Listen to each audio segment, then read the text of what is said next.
কার আপনারা চান? আল্লাহ না? তো আমরা যদি এলেম তালাশ করার জন্য, জ্ঞান অর্জন করার জন্য, কোরআন বোঝার জন্য, হাদিস বোঝার জন্য, মাসআলা মাসাইল জানার জন্য কোন স্থানে যাই, সেটা হতে পারে মসজিদ, হতে পারে মাদ্রাসা, হতে পারে ওয়াজ মাহফিল, হতে পারে ইসলামিক কোন জলসা, যেখানেই যাই, যদি আমরা আল্লাহর সন্তুষ্টির জন্য যাই, আল্লাহ তাআলা ওই বান্দার জন্য জান্নাতকেই সহজ করে দিবেন। জান্নাত মানুষের জীবনের লক্ষ্য এবং উদ্দেশ্য, আর জান্নাত হলো মানুষের আদি স্থান। আদি স্থান বোঝেন? আমাদের আদি পিতাকে, আমাদের আদি মাতাকে, হাওয়া আলাইহিস সালাম, এই দুইজনে থাকতেন কোথায়? জান্নাতে। পরে একটা ভুলের কারণে ওখান থেকে আল্লাহ দুনিয়াতে নামাই দিয়েছেন। নামানোর সময় বলছেন, আমার পক্ষ থেকে তোমাদের কাছে বিধান যাবে, তোমরা যদি ওই বিধান মেনে চলো আবার জান্নাতে ফেরত আসবা। তাহলে আমরা তো সে আদম এবং হাওয়ারই সন্তান, আমাদের আদি জায়গা কোথায়? জান্নাত। কোথায় বলেন? জান্নাত। আর আমরা এখানে কয়দিন আসছি? মুসাফির, বেড়ানোর জন্য দুনিয়াতে আসছি, মুসাফির, একজন ভ্রমণকারী হিসেবে এখানে কিছুদিন থাকবো, কিন্তু আবার আমাদেরকে ফিরে যেতে হবে কোথায়? জান্নাতে। ওই জান্নাতে যদি ফিরে যেতে হয়, আমাদেরকে ইলম অর্জন করতে হবে, জ্ঞান অর্জন করতে হবে। সুনানে তিরমিজির হাদিস, قال رسول الله صلى الله عليه وسلم, আল্লাহর রাসূল সাল্লাল্লাহু আলাইহি ওয়াসাল্লাম বলেছেন, মান সালাকা তরিকান ইয়াতলুবু বিহি ইলমান সাহহালাল্লাহু লাহু তরিকান ইলাল জান্নাহ। যে আল্লাহর বান্দা, যে আল্লাহর বান্দি এলেম অর্জন করার জন্য, এলেম অনুসন্ধান করার জন্য, জ্ঞান অন্বেষণ করার জন্য কোন রাস্তায় চলে, রাস্তায় চললে আল্লাহ তাআলা ওই বান্দার জন্য, ওই বান্দির জন্য জান্নাতের রাস্তায় সহজ করে দেন। সুবহানাল্লাহ। এখানে আমরা হাদিস থেকে একটা শিক্ষা বের করি। আমি যদি আপনাদেরকে বলি আপনারা নামাজ পড়তে যাবেন না, এই রাস্তা দিয়ে যান, মসজিদ সামনে, তাহলে এই রাস্তা দিয়ে হাঁটলে সামনে কি পাওয়া যাবে? কথা বলেন, কি পাওয়া যাবে? মসজিদ।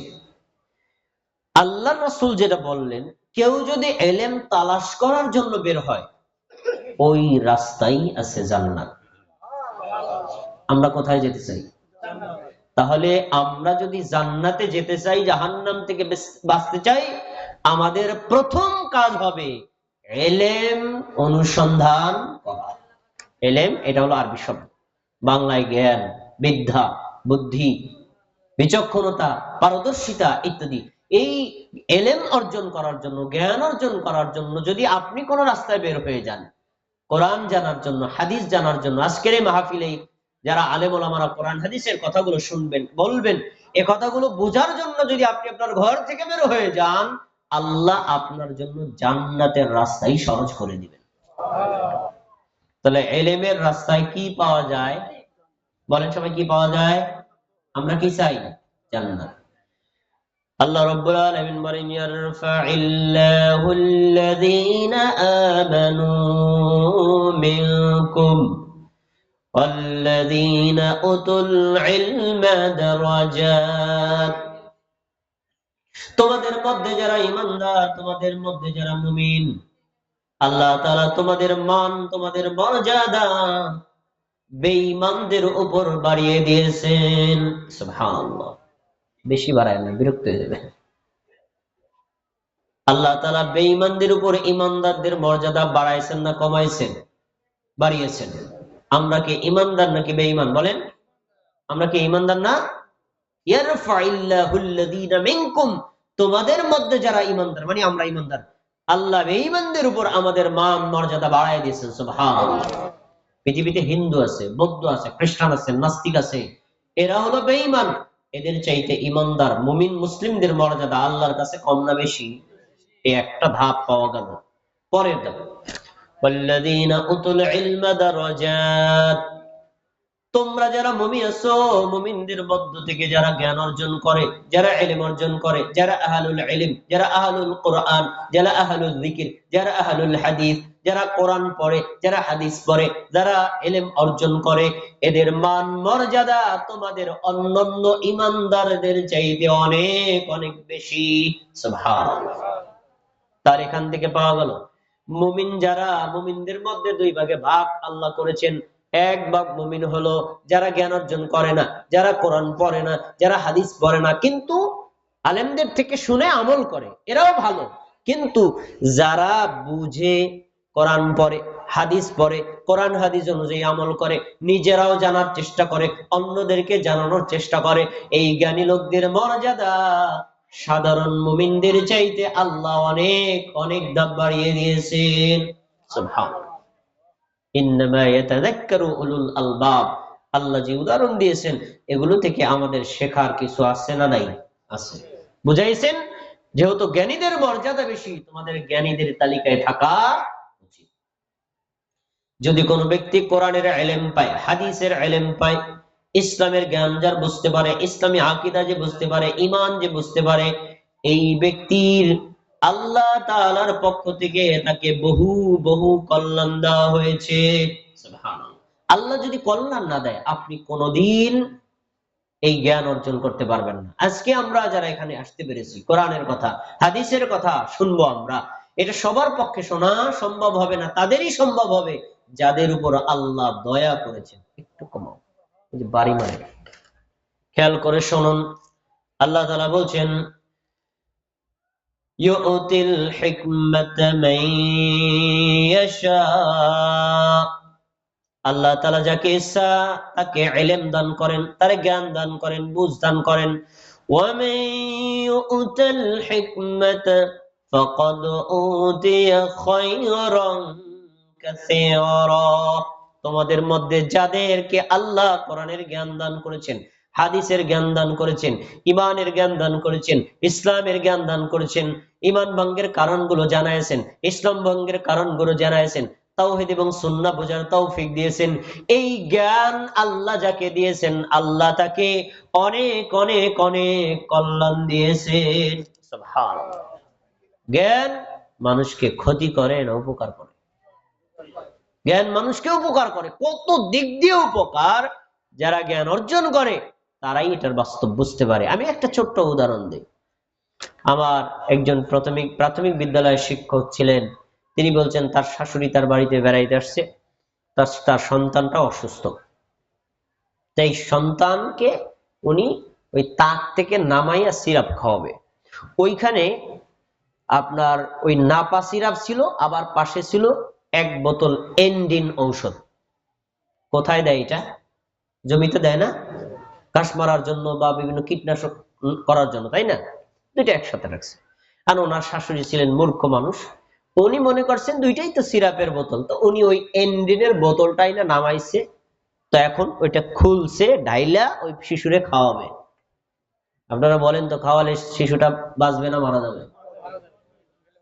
আচ্ছা, ইতিমধ্যে আবার ওনার স্ত্রী আসছে, এসে বলছে আম্মা কি দিচ্ছেন? যে আমি সিরাপ খাওয়াই দিচ্ছি। দেখে এইখানে হলো কীটনাশক ঔষধ, আর সিরাপটা কিন্তু পাশেই আছে।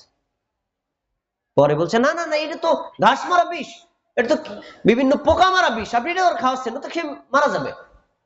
পরে শেষে ওই কীটনাশকটা রেখে দেওয়া হলো, আর ওই সিরাপটা খাওয়ানো হলো। একটু খেয়াল করেন, ওই যে ওনার বধূ গেছেন, যাওয়ার পরে দেখছেন ওনার হাতে কি দেখছে? ওনার লেখা যে এটা হলো কি ঘাস মারা ঔষধ বা বিভিন্ন কীট পতঙ্গ মারা ঔষধ। তো উনি যদি পড়ালেখা না জানতেন, ওই সময় উনিও তো বলতেন ঠিক আছে ওষুধটা খাওয়াই দেন, খাওয়াইলে শিশুটা কি হতো? মারা যেত। একটা বাংলা উদাহরণ দিলাম। তো জ্ঞান অর্জন করলে, লেখাপড়া করলে দুনিয়াতেও কল্যাণ, আখিরাতেও। আমরা কি কল্যাণ চাই না অকল্যাণ চাই? তাই আমাদের সবার ইসলামের মৌলিক বিষয় সম্পর্কে জ্ঞান অর্জন করতেই হবে। আল্লাহ রাব্বুল আলামিন নবী মুহাম্মদ সাল্লাল্লাহু আলাইহি সাল্লামের মাধ্যমে জানিয়েছেন, সহিহ বুখারীর হাদিস, মুআবিয়া রাদিয়াল্লাহু আনহু বলেন, রাসূল সাল্লাল্লাহু আলাইহি সাল্লাম বলেন, মান ইউরিদুল্লাহু বিহি খায়রান ইউফাক্কিহু ফিদ্দীন। আল্লাহ তাআলা যাকে দিনের সঠিক বুঝ দান করেছেন, দিনের প্রকৃত বুঝ দান করেছেন, যাকে আল্লাহ বিভ্রান্তি থেকে রক্ষা করেছেন, ইসলামের সঠিক জ্ঞান দান করেছেন, ওই ব্যক্তির আল্লাহ তাআলা আগে অবশ্যই কল্যাণ চেয়েছেন। মাইয়ুরিদিল্লাহ খায়রা, আল্লাহ যার কল্যাণ চান, আল্লাহ যার মঙ্গল কামনা করেন, তাকেই কেবল দিনের সঠিক বুঝ দান করেন। তাহলে দিনের সঠিক বুঝ আগে না আল্লাহর কল্যাণ কামনাটা আগে? আল্লাহর কল্যাণ কামনা আগে। এইখানে আপনারা যে কয়জন আসছেন, তাই না, এলাকার লোক কয়জনই আছে না, আরো আছে না? তাদেরকে আল্লাহ কল্যাণ চায় নাই যে এই মাত্র বক্তা সাহেব কোরআনের আয়াত থেকে কয়েকটা আয়াত শোনাবে, কয়েকটা হাদিস শোনাবে। আল্লাহ আপনাদের ব্যাপারে কল্যাণ চেয়েছেন যে আগে আমি তাদেরকে শোনাই, আর ওই ব্যক্তিদেরকে আল্লাহ কল্যাণ চান নাই, যার ফলে আল্লাহ তাদেরকে শোনানোরও তৌফিক দান করেন নাই। এজন্য ইলম অর্জন করে যারা, আল্লাহ তাদের আগে কল্যাণ চেয়েছেন, আর ইলম অর্জন করে না যারা, তাদের কল্যাণ আল্লাহ কামনা করেন নাই। যারা কোরআনের ইলম অর্জন করে, যারা হাদিসের ইলম অর্জন করে, যারা দ্বীন নিয়ে গবেষণা করে, যারা দ্বীনের বিভিন্ন মাসআলা মাসাইল অনুসন্ধান করে, এদেরকে আল্লাহ তাআলার পক্ষ থেকে কল্যাণ কম না বেশি? বেশি। এজন্য আমাদের সকলেরই উচিত কোরআনের ইলম, হাদিসের ইলম, এই সকল বিষয় সম্পর্কে ইলম অর্জন করা। আর ইলম অর্জন করার আজকে একটা মাহফিল, আজকে একটা মজলিস হলো। এখন আমরা এই কোরআন হাদিসের আলোকে আলেম ওলামাগণ যে কথাগুলো বলবেন, আমরা 1000 কথা বললে এর ভিতরে একটা কথা যদি গ্রহণ করে সেটাকে আমলে নিতে পারি, একটা আমল যদি আল্লাহ কবুল করে, জান্নাতের ফয়সালা হতে পারে না কি পারে না? পারে। তাই এখনো আমাদের ভাইদের জন্য সুযোগ আছে, মা বোনেরা বাড়িতে বসে শুনুক, কিন্তু ভাই যারা আছেন, বাবা যারা আছেন, তারা তো কোরআন সুন্নাহ আলোচনা শোনার জন্য এখানে আসতে পারেন। চায়ের দোকানে বসে কথা শোনা যায়, কিন্তু চায়ের দোকানে বসে শোনার মনোযোগ আর এখানে বসে শোনার মনোযোগ কি এক না আলাদা? আসমান জমিন পার্থক্য। এখানে বসলে পরিবেশটাই আপনাকে দিন বোঝার জন্য সহজ করে দিবে। তাই আমরা সকলেই চেষ্টা করব ইলম অর্জন করা। ইলম যত অর্জন হবে, আল্লাহ তাআলার পক্ষ থেকে আপনার প্রতি রহমত, মাগফিরাত, নেজাত এবং পরকালে জাহান্নাম থেকে মুক্তির সর্বোচ্চ ব্যবস্থা আল্লাহ করে দিবেন। আমরা এই জন্য সকলেই জ্ঞান অর্জন করব ইনশাআল্লাহ। একটা হাদিস ছোট ছোট শিশুরা আপনাদেরকে শোনাইছেন, তালাবুল ইলমি ফরিদাতুন আলা কুল্লি মুসলিম। প্রত্যেক মুমিনের উপর, প্রত্যেক মুসলিমের উপর ইলম অনুসন্ধান করা, ইলম অন্বেষণ করা ফরজ। প্রত্যেক মুমিনের উপর কি অর্জন করা ফরজ? ইলম মানে জ্ঞান। প্রত্যেক মুসলিমের উপর জ্ঞান অর্জন করা কি ফরজ? নারীর জন্য ফরজ, পুরুষের জন্য ফরজ, উভয়ের জন্য ফরজ। এখন প্রশ্ন হলো, উভয়ের জন্য যে ইলম অর্জন করা ফরজ, কতটুকু ফরজ, কি বিষয়ে ফরজ? জ্ঞানের তো কোনো সীমা নাই। আলেম ওলামারা কোরআন পড়েন, হাদিস পড়েন, আকীদা পড়েন, ঈমান পড়েন, ইসলাম পড়েন, ঈমান ভঙ্গের কারণ পড়েন, ইসলাম ভঙ্গের কারণ পড়েন, তাওহীদ, সুন্নাত, শিরক, বিদআত, অনেক কিছু তারা পড়েন। এবং এর বাইরে মানব জীবনের প্রয়োজনে বিভিন্ন দিক নির্দেশনামূলক মাসআলা মাসাইল তারা গবেষণা করেন। এই গবেষণা কি সবার জন্য ফরজ? না। কতটুকু ফরজ? যতটুকু না জানলে আপনি মুমিন থাকতে পারবেন না, যতটুকু না জানলে আপনি মুসলিম থাকতে পারবেন না, যতটুকু না জানলে ফরজ বিধানগুলো পালন করা সম্ভব না, ততটুকু জ্ঞান অর্জন করা প্রত্যেক নারীর জন্য ফরজ, প্রত্যেক পুরুষের জন্য ফরজ। তো ফরজ ইলম অর্জনের দীর্ঘ একটা তালিকা আছে, আমি আপনাদের কয়েকটা তালিকা শোনায় দেই যে বিষয়গুলো আপনাদের জানতে হবে। এক, ঈমান কাকে বলে, ঈমানের রুকন কয়টি, এটা জানা ফরজ। ঈমান ধ্বংস হয় কি কি করলে, সেগুলো জানা ফরজ। তারপরে আপনার ইসলাম কাকে বলে, ইসলাম অর্থ কি, ইসলাম কয়টি বিষয়ের সমন্বিত গঠিত ধর্মের নাম, এটা জানা ফরজ।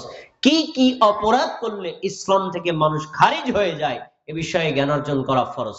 তারপরে তাওহীদ কাকে বলে, তাওহীদ কত প্রকার, কি কি, এবং প্রত্যেক প্রকার তাওহীদ দ্বারা কি কি উদ্দেশ্য, এগুলো জানা ফরজ। এরপরে আপনার শিরিক কাকে বলে, শিরিক অর্থ কি, শিরিক কত প্রকার কি কি, এটা জানা ফরজ। সুন্নাত কাকে বলে, সুন্নাত কত প্রকার কি কি, এটা জানা ফরজ। বিদআত কাকে বলে, বিদআত কত প্রকার, কি কি, এবং বিদআতের বাস্তবতা কি, আমাদের সমাজে প্রচলিত বিদআত কি, এই মৌলিক বিষয়গুলো জ্ঞান অর্জন করা আলেমদের জন্য না, সবার জন্যই ফরজ।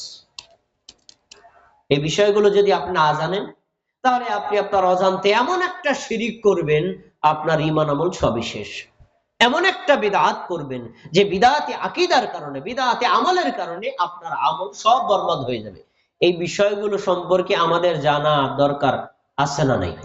অবশ্যই দরকার।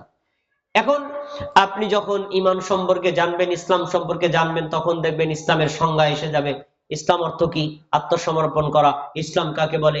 5টি বিষয়ের নাম ইসলাম: কালিমা শাহাদাতের সাক্ষ্য দেওয়া, সালাত কায়েম করা, সিয়াম পালন করা, হজ আদায় করা, যাকাত দেওয়া। এই 5টি বিষয়ের নাম হলো ইসলাম।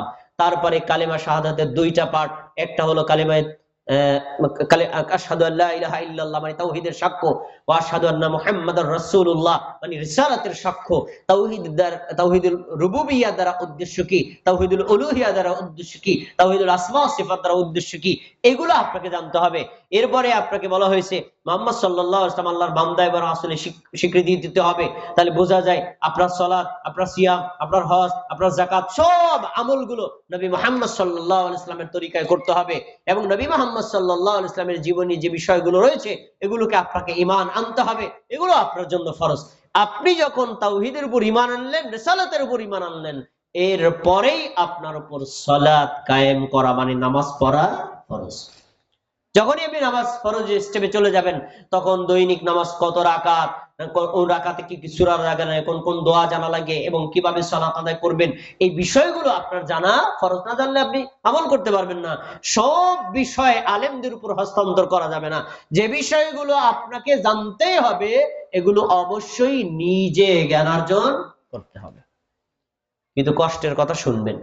কষ্টের কথা হলো, আমাদের দেশের জনগণ ওয়াজ শুনতে আগ্রহী, খুতবা শুনতে আগ্রহী, ইসলামী জলসায় বসতে আগ্রহী, কিন্তু তারা জ্ঞান অর্জন করবে যে বিষয়গুলো জানা তার জন্য ফরজ, এ বিষয়ে তাদের কোনো আগ্রহ নাই। তার প্রমাণ, বাংলাদেশের বড় বড় অনেক উচ্চ শিক্ষিত মানুষ আছেন যারা জানাজার দোয়াটাও পর্যন্ত পারে না। এমন লোক নাই? নাই? অথচ মানুষের মৃত্যুর পর একেবারে সর্বশেষ আনুষ্ঠানিক দোয়া হলো জানাজার সালাত। দোয়াটাও আমরা জানি না। এই যে মৌলিক বিষয়গুলো, এগুলো সম্পর্কে আমাদের জ্ঞান অর্জন করতে হবে ইনশাআল্লাহ। এই জ্ঞান অর্জনের একটা পার্ট হলো নামাজ সম্পর্কে, সালাত সম্পর্কে জ্ঞান অর্জন করা। আমাদের সমাজে যে মানুষগুলো আমরা বসবাস করি, সংখ্যার গণনার হিসেবে বলা হয়, আমরা যে বাংলাদেশে বসবাস করি তার 100 জনের মধ্যে 92 অথবা 90 জন হলো মুসলিম মানে মুসলমান। তাহলে বাকি 8 থেকে 10 জন অমুসলমান, হিন্দু, বৌদ্ধ, খ্রিস্টান অথবা অন্য কিছু। তাহলে মুসলমান সংখ্যা কম না বেশি? বেশি না? কিন্তু এই 100 জন মুসলমানকে একত্র করে দাঁড় করে যদি জিজ্ঞেস করা হয়, আমার ভাই আপনি কি গতকাল থেকে আজ পর্যন্ত 5 ওয়াক্ত নামাজ পড়েছেন, এই প্রশ্ন করলে হা বলবে কম না বেশি? কম। আর না বলবে কম না বেশি? না বলবে মানে পড়ি নেই, আনসান আনসান করবে। কেন করবে? কারণ তারা আসলে নিয়মিত নামাজ আদায় করে না। কেন করে না ভাই? আপনার কাছে অনেকগুলো কারণ আছে, আমি একটা কারণ বলি। কেন নামাজ পড়ে না তার আসল কারণ, আসলে এরা নামাজের গুরুত্ব জানে না। এটা হলো আসল, একদম মূল কারণ এটা। কারণ একজন মুসলমান ঈমান আনার পরে, ইসলাম গ্রহণ করার পরে যদি সে মুসলমান হয়ে নিজেকে দাবি করে, তাহলে নামাজ না পড়ে মুসলমান থাকার কথাই তো না। আসুন আমরা একটু নামাজের গুরুত্ব নিয়ে কথা বলি, তাহলে আপনি বুঝতে পারবেন ইসলামী শরীয়তে নামাজে কতটা গুরুত্ব দেওয়া হয়েছে। আচ্ছা, এই বর্তমান, এই যে এখন আমরা যে মাস চলি, আরবি মাসটার নাম কি কে বলতে পারবেন? এই যে চলমান মাস, আরবি মাসের নাম কি? রজব মাস না? রজব মাস আসছে না? দেখবেন আলেম ওলামাদের মুখ থেকে এই সামনের জুমায় অথবা পরের জুমায় অবশ্যই শুনবেন মেরাজ সম্পর্কে আলোচনা। রাসূল সাল্লাল্লাহু আলাইহি ওয়াসাল্লাম কিভাবে মেরাজ করেছেন, মেরাজে কি কি ঘটনা ঘটেছিল এবং মেরাজ থেকে আমাদের কি শিক্ষণীয় ঘটনা, এটা দেখবেন আমাদের অধিকাংশ লোকের মুখস্থ আছে না নাই। কিন্তু এই মেরাজের আসল শিক্ষাটা কি, এটা কিন্তু আমরা অনেকে এখন পর্যন্ত রিসিভ করতে পারিনি, অনেকে এখনো গ্রহণ করতে পারিনি। আসেন আমি আপনাকে একটু মনে করাই দিই, শোনা কথা মনে করাই দিই। সহিহ বুখারী হাদিস নম্বর 349। রাসূলুল্লাহ সাল্লাল্লাহু আলাইহি ওয়াসাল্লাম বলেন, আল্লাহ রাব্বুল আলামিন জিবরাইলকে আমার কাছে পাঠিয়ে দিলেন। আমি তখন উম্মে হানির ঘরে ছিলাম। উম্মে হানির ঘরের ছাদ ছিল, ছাদটাকে জিবরাইল ফাঁক করে আমাকে ওখান থেকে উঠে নিয়ে গেলেন বাইতুল্লাহ, মানে কাবা ঘরে। কাবা ঘরে গেলাম, তারপরে সেখান থেকে তিনি আমাকে নিয়ে গেলেন বাইতুল মাকদিস, মানে ফিলিস্তিনের বাইতুল মুকাদ্দাসে। বাইতুল মুকাদ্দাস থেকে জিবরাইল আলাইহিস সালাম বুরাকের মাধ্যমে আমাকে নিয়ে গেলেন প্রথম আসমান, তারপরে নিয়ে গেলেন দ্বিতীয় আসমান, তারপরে নিয়ে গেলেন তৃতীয় আসমান, তারপরে নিয়ে গেলেন চতুর্থ আসমান, তারপরে নিয়ে গেলেন পঞ্চম আসমান, তারপরে নিয়ে গেলেন ষষ্ঠ আসমান, তারপরে নিয়ে গেলেন সপ্তম আসমান, তারপরে নিয়ে গেলেন সিদরাতুল মুনতাহা। এরপরে আল্লাহ তার নবীকে যত দূর ইচ্ছা তত দূর নিয়ে গেছেন। সুবহানাল্লাহ। শুনছেন এই ঘটনা? শুনছেন না? আলেম ওলামারা বলেছে না, এই ঘটনাকে কি বলা হয়? মেরাজের ঘটনা। বলেন সবাই, কি বলে? মেরাজের ঘটনা। এই মেরাজের ঘটনা আমরা শুনছি, আবার সেখান থেকে আমাদের নবী সাল্লাল্লাহু আলাইহি ওয়াসাল্লাম ফেরত আসছেন, এই ঘটনা আমরা শুনছি, কিন্তু মেরাজের মূল শিক্ষাটা আমরা এখনো অনেকে রিসিভ করতে পারিনি। দেখেন হাদিসটা অনেক বড়, শেষের অংশ বলছি। রাসূলুল্লাহ সাল্লাল্লাহু আলাইহি ওয়াসাল্লাম বলেন, আল্লাহর সাথে আমি যখন সাক্ষাৎ করলাম, সাক্ষাৎ করে আমি সেখান থেকে আবার ফিরে আসছিলাম সিদরাতুল মুনতাহা, তারপরে সপ্তম আসমান, তারপরে ষষ্ঠ আসমান যখন পার হচ্ছিলাম, ষষ্ঠ আসমানে একজন নবীর সাথে দেখা, তিনি হলেন মূসা আলাইহিস সালাম। নবীর নাম কি? মূসা। যখন আমি মূসা আলাইহিস সালামের নিকট দিয়ে আসছিলাম, তখন তিনি বলছেন, মা ফারাদাল্লাহু লাকা আলা উম্মাতিক, হে মহানবী, বিশ্ব নবী মুহাম্মদ সাল্লাল্লাহু আলাইহি সাল্লাম, আজ এই মহা ঐতিহাসিক রাতে আল্লাহ তাআলা আপনার নিকটে আপনার উম্মতের উপর কি ফরজ করেছেন। প্রশ্ন করেছেন কে?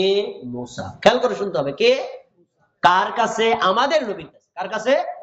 আমাদের নবীর কাছে।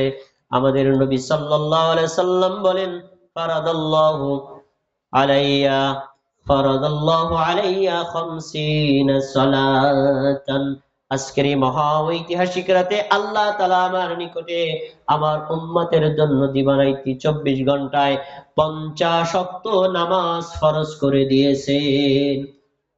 কথা বলবেন সবাই, কয় ওয়াক্ত? আমরা পড়ি কয় ওয়াক্ত? বাকি 45 ওয়াক্তর কি হলো, এটা কি আপনাদের জানা আছে? কিছু মনে আছে? একটু মনে করাই।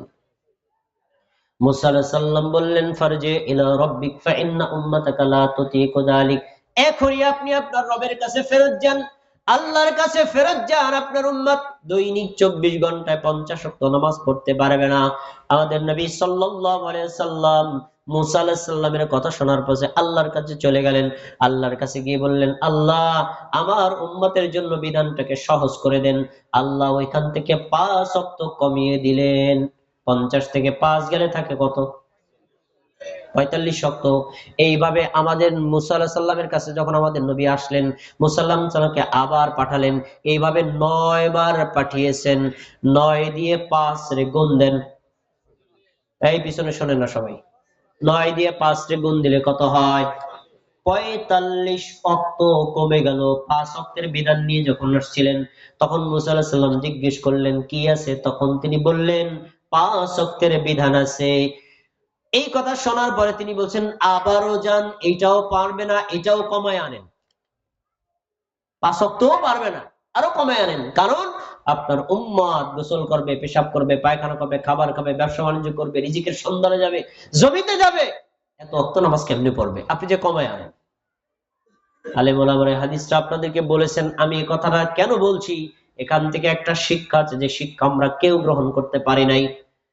রাসূলুল্লাহ সাল্লাল্লাহু আলাইহি সাল্লাম বললেন, ফাস্তাহিয়াইতু রাব্বি, আমি আমার রবের কাছে বারবার যেতে লজ্জা পাই, শরম পাই। আমি যদি আমার আল্লাহর কাছে আবার যাই, আমার উম্মতের জন্য বিধান আরো কমবে, আর বিধান যদি কমে আমার উম্মত আদায় করবেও কম, নেকিও পাবে কম। আমি আর যাব না, যা হয় আল্লাহ ভরসা, 5 ওয়াক্ত নামাজের বিধান নিয়ে ফিরে যাব। যখন এই কথা আমাদের নবী মুসা আলাইহিস সালামকে বলেছেন, তখন আরশ থেকে ডেকে আল্লাহ তাআলা আমাদের নবীকে একটা ওহী করেছেন। মুসা আলাইহিস সালাম উপস্থিত থাকতে মুসা আলাইহিস সালামও শুনেছেন, জিবরাইলও শুনেছেন, আমাদের নবীও শুনেছেন। এই বাক্যটাই হলো মেরাজের ঘটনার আসল শিক্ষা। এই শিক্ষাটা যে নেয় নাই, সে মেরাজের ঘটনা 70 বার শুনলেও কোনো ফায়দা নেই। কি শোনেন, আল্লাহ তাআলা বললেন, লা ইউবাদদালুল কওলু লাদাইয়া হিয়া খামসু ওয়া হিয়া খামসুন। নবী মুহাম্মদ সাল্লাল্লাহু আলাইহি ওয়াসাল্লাম, তুমি শোনো, তুমি আমার রাসূল আর আমি হলাম তোমার আল্লাহ। আমার কথার কোনো পরিবর্তন নাই, তোমার আবেদনের কোনো পরিবর্তন নাই। তোমার উম্মত যদি আদায় করে 5, আমি আল্লাহ 10 গুণ বাড়ায়া 50 ওয়াক্ত নামাজের নেকি দিয়া দিব। আপনারা কি আমার কথা বুঝতে পেরেছেন? দেখি কি কি বুঝলেন বলেন তো। 5 ওয়াক্ত ফরজ নামাজ পড়লে কয় ওয়াক্ত নামাজের নেকি পাওয়া যাবে? জোরে বলতে হবে। 5 ওয়াক্ত নামাজ আদায় করলে কয় ওয়াক্ত নামাজের নেকি পাওয়া যাবে? 50 ওয়াক্ত। কয় গুণ বাড়লো? 10 গুণ বাড়াইছে। এই পৃথিবীতে এমন একজন মানুষ আপনি পাবেন না যার বাড়িতে বদলা বা কামলা দিলে 2 গুণ বেশি টাকা দেয় লোক নাই। কিন্তু আল্লাহ হলেন বান্দার উপরে এত দয়ালু, এত দয়ালু, এত দয়ালু, বান্দা আদায় করবে 5, আল্লাহ 10 গুণ বাড়ায়া 50 ওয়াক্ত নামাজের নেকি দিয়া দিবে। নেকি কি আল্লাহ বাড়ালেন না কমালেন? এখান থেকে আজকের ওয়াজ থেকে একটা সবক নিয়ে যাই। সকালবেলা জিজ্ঞেস করলে বলা যাবে তো 5 ওয়াক্ত নামাজ পড়লে কয় ওয়াক্ত নামাজে নেকি পাওয়া যায়? আমি হাদিস পড়ে তারপরে বলেছি, আলেমরা তো জানে, আপনারা পড়েন নাই।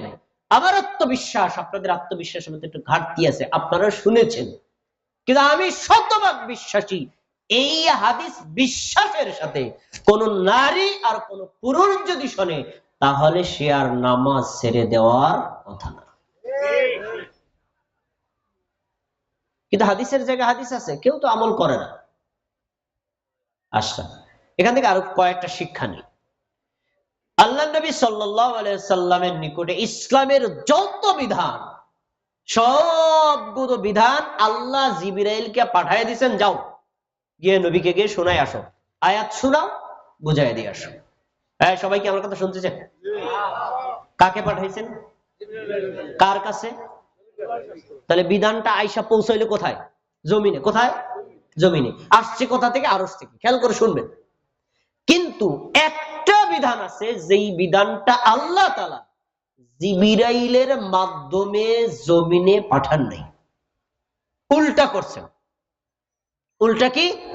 স্বয়ং আল্লাহ তাআলা নবী মুহাম্মদ সাল্লাল্লাহু আলাইহি সাল্লামকে 7 আসমান ভেদ করে আল্লাহর নিকটে নিয়ে তারপরে ফরজ করেছেন।